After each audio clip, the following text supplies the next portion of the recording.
Hello friends, welcome to Knowledge Origin. आप सभी का नॉलेज ओरिजिन के यूट्यूब चैनल पर बहुत बहुत स्वागत है। आई होप आप सभी अपनी स्टडीज़ एंड हेल्थ दोनों का ख्याल बहुत अच्छे से रख रहे होंगे। सो दोस्तों, जैसा कि आप सभी को पता है कि हमने इस चैनल पर daily top 5 MCQ series start करी है। आई होप आपको प्रीवियस पार्ट बहुत पसंद आया होगा। तो आज के इस पार्ट में हम next 5 most important MCQ start करेंगे। तो अगर आप इस चैनल पर नए हैं so don't forget to subscribe and press the bell icon. और अगर आपको ये वीडियो पसंद आ रही है तो don't forget to share it. So चलिए स्टार्ट करते हैं हम आज की वीडियो। सो फ्रेंड्स, जैसा कि हमारे पास फर्स्ट क्वेश्चन है, Mahatma Gandhi was arrested during satyagraha in the year. ठीक है, देखिए आपसे यहाँ पर दो तरीके से क्वेश्चन पूछ सकता है कि महात्मा गांधी पहली बार सत्याग्रह के लिए अरेस्ट कब हुए और पहली बार इंडिया में कब अरेस्ट हुए। ठीक है, एक तो लाइफ में पहली बार कब सत्याग्रह के लिए कब अरेस्ट हुए और दूसरी बार इंडिया में कब वो हुए। तो ये इसका आंसर है 1908 में। और इंडिया की बात करें तो ये 1922 में अहमदाबाद में हुए थे। ठीक है, अहमदाबाद में सत्याग्रह के लिए अरेस्ट हुए थे। क्यों?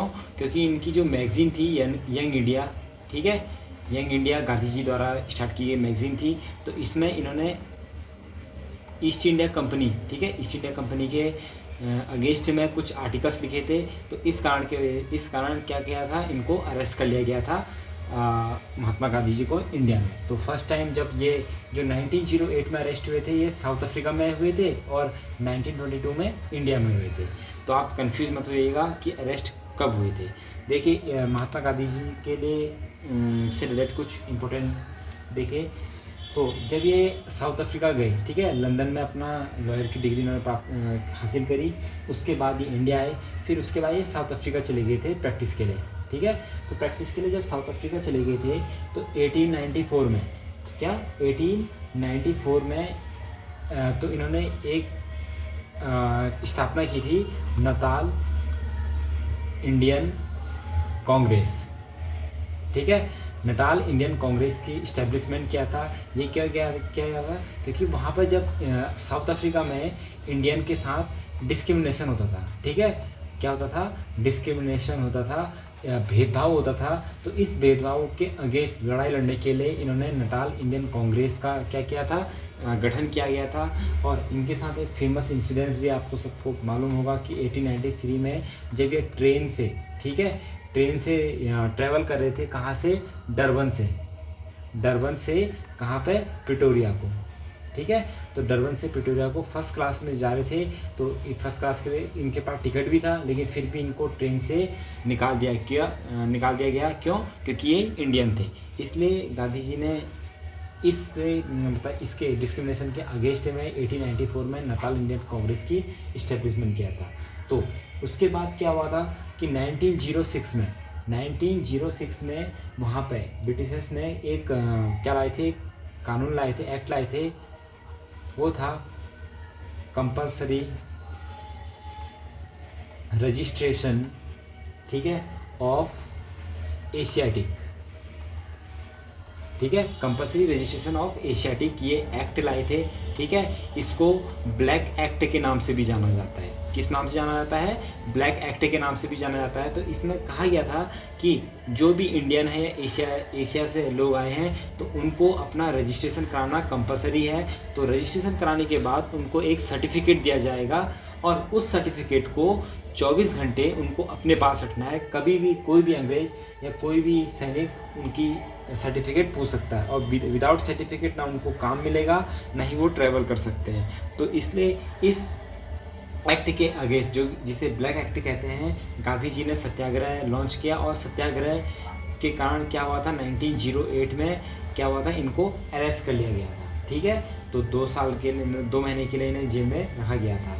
तो इसके अलावा जो इम्पोर्टेंट है जानकारी है, तो जो गांधी जी थे इनका ही एक ऑटोबायोग्राफी है। ठीक है, क्या है, ऑटोबायोग्राफी है, जिसे कहते हैं माई एक्सपेरिमेंट विद ट्रूथ।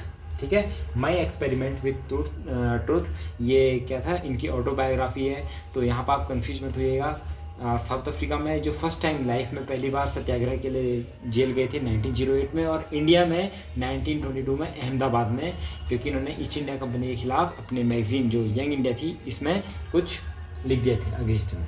ठीक है, तो इनके कुछ फेमस सत्याग्रह भी हैं, जैसे चंपारण। क्या है? चंपारण, ये था 1970 में।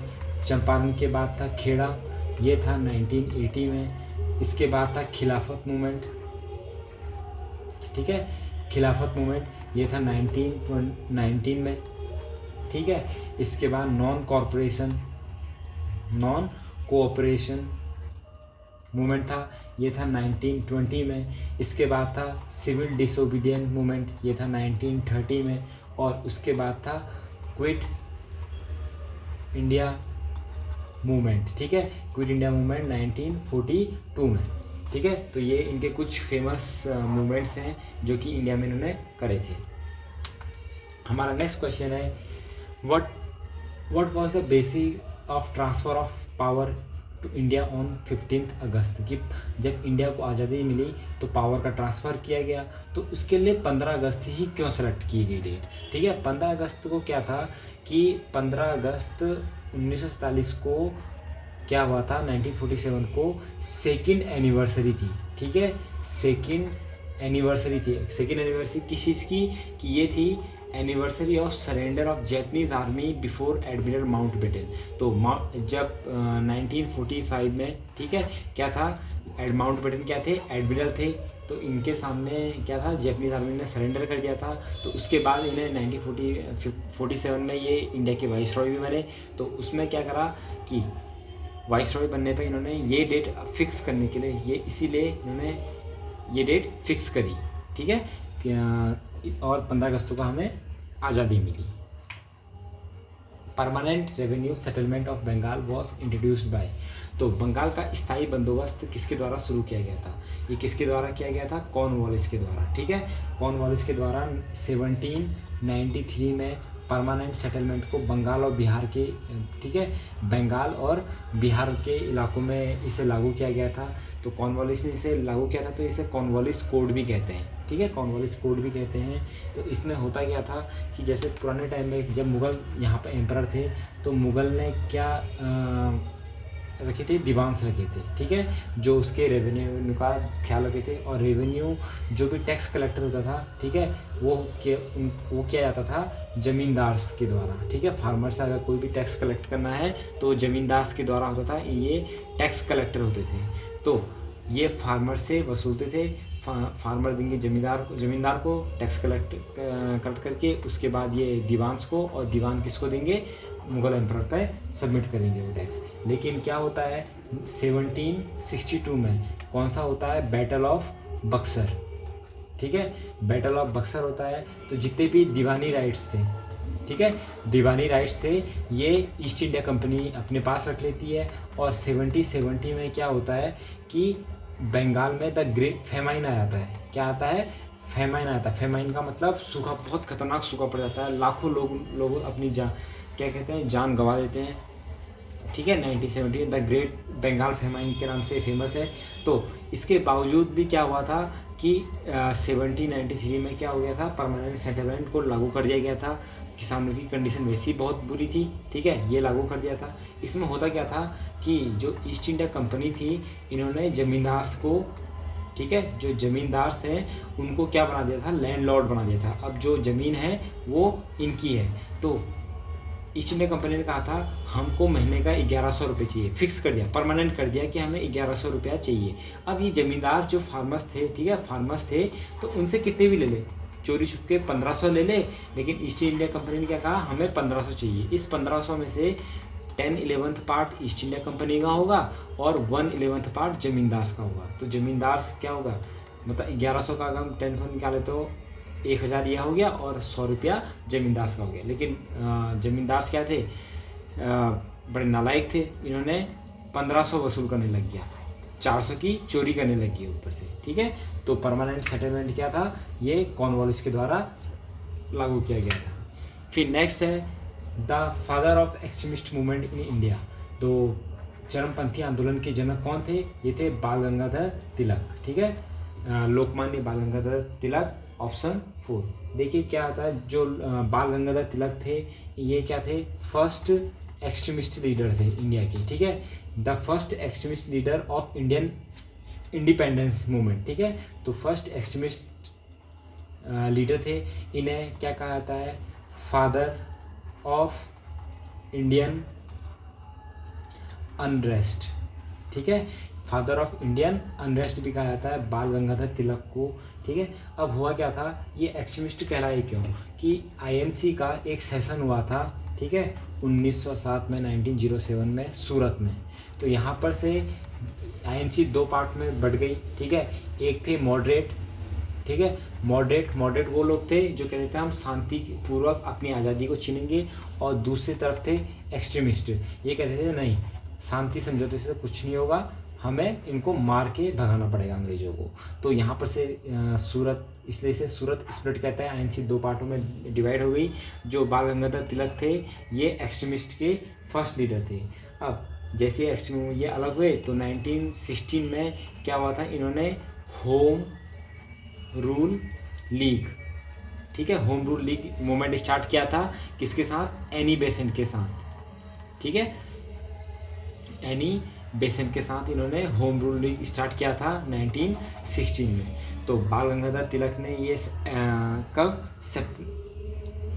अप्रैल मंथ में स्टार्ट किया था होम रूल, और एनी बेसेंट ने सितंबर में। और इसी होम रूल लीग मूवमेंट के बाद जो बाल गंगाधर तिलक थे इन्हें लोकमान्य की उपाधि दी गई थी, ठीक है, हम लोकमान्य बाल गंगाधर तिलक कहते हैं ना, तो होम रूल लीग मूवमेंट के बाद ही इन्हें लोकमान्य की उपाधि मिली थी। तो आज का हमारा नेक्स्ट क्वेश्चन है, थ्रू विच प्रिंसिपल और device did Gandhi ji strive to bridge economic inequality, यानी किस सिद्धांत के आधार पर गांधी जी जो आर्थिक असमानताएं थी, ठीक है, पुअर और रिच के बीच में, उसे कम करने की कोशिश कर रहे थे। तो कौन सी, ये कर रहे थे ट्रस्टीशिप थ्योरी के अकॉर्डिंग, ठीक है। ट्रस्टीशिप थ्योरी क्या कहती है कि इनके अकॉर्डिंग क्या है कि जो भी रिच लोग हैं, ठीक है, रिच पीपल है यहाँ के इंडिया के, वो एक ट्रस्ट बनाएंगे, ठीक है, ये ट्रस्ट बनाएंगे और यही रिच पीपल इसके ट्रस्टी होंगे, ठीक है, यही इसके ट्रस्टी होंगे। तो ट्रस्टी होने का मतलब यही इसके जितना भी डोनेशन करना है यही करेंगे, और जितना भी इसका क्या मैनेजमेंट है इस ट्रस्ट का, यही रिच पीपल करेंगे। और ये करेंगे क्यों, ताकि ये जो पुअर लोग हैं उनका अपलिफ्ट कर सकें, ठीक है, इनका अपलिफ्टमेंट कर सकें और इनकी कंडीशन को सुधार सकें। तो लेकिन क्या था, जो ये गांधी जी की ट्रस्टीशिप थ्योरी थी, ठीक है, ये जो सोशलिस्ट लोग थे, कौन थे, जो सोशलिस्ट लोग थे, ये इस थ्योरी के अगेंस्ट थे, ठीक है। ये मानते थे कि जो अमीर लोग हैं, रिच लोग हैं, ये पुअर का कोई ख्याल नहीं रखेंगे, और जो भी हम ट्रस्ट में फंड इकट्ठा कर रहे हैं ये अपने फ़ायदे के लिए इसका यूज़ करेंगे। तो लेकिन जो ट्रस्टीशिप थ्योरी थी, एक फेमस कौन थे, JRD टाटा, आप सभी ने नाम सुना होगा। तो ये गांधी जी के इस थ्योरी, ट्रस्टीशिप थ्योरी से बहुत इम्प्रेस थे, बहुत प्रभावित थे। तो तभी आप देखते हैं कि टाटा ग्रुप अभी भी क्या करता है, इनके NGOs हैं, हॉस्पिटल्स हैं, ठीक है, गरीबों के लिए, तो यही वहाँ से प्रेरित हैं। सो फ्रेंड्स, ये थे हमारे top 5 MCQs of modern history. I hope आपको ये वीडियो पसंद आई होगी। तो अगर आपको ये वीडियो पसंद आती है तो don't forget to share it with your friends. तो मिलते हैं नेक्स्ट वीडियो में, तब तक के लिए टेक केयर, जय हिंद।